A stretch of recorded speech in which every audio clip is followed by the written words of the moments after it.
Hello students, आप सब कैसे हैं। आपका पुनः स्वागत है इस यूट्यूब के चैनल पर। मैं हूं प्रांजल श्रीवास्तव और आज हम बात करेंगे मध्यकालीन इतिहास में विजयनगर साम्राज्य की। जैसा कि आपको पता है कि विजयनगर साम्राज्य, विजयनगर एम्पायर मध्यकालीन भारत की दृष्टि से अत्यंत ही महत्वपूर्ण रहा है, क्योंकि मध्यकालीन भारत की बात करते हैं तो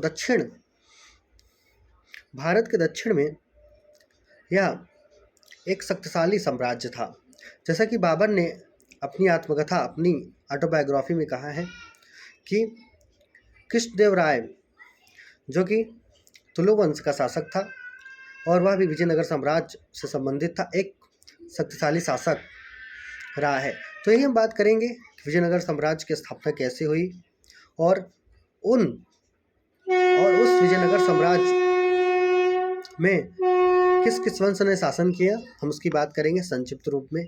तो जैसा कि आप सबको पता होगा, विजयनगर साम्राज्य की स्थापना 1336 ईस्वी में 1336 में हरिहर और बुक्का नाम के दो भाइयों ने किया था। तो इस राजवंश में कुल 4 वंशों ने शासन किया, जिसमें से आपको पता ही होगा। और संगम वंश, पहला तो संगम वंश था, दूसरा सालू वंश था, तीसरा तुलु वंश था और चौथा आविडु वंश था। तो अब हम इन वंशों की स्थापना किसने की थी, इन वंशों के फाउंडर्स कौन थे, उनकी बात करेंगे। तो संगम वंश की स्थापना आप लोगों को पता ही है, हरिहर और बुक्का के द्वारा की गई थी। और सालू वंश की जो स्थापना है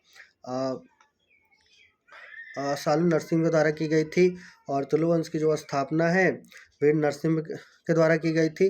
और आरवीड वंश की जो स्थापना है वो तिरुमल के द्वारा की गई थी। Thank you.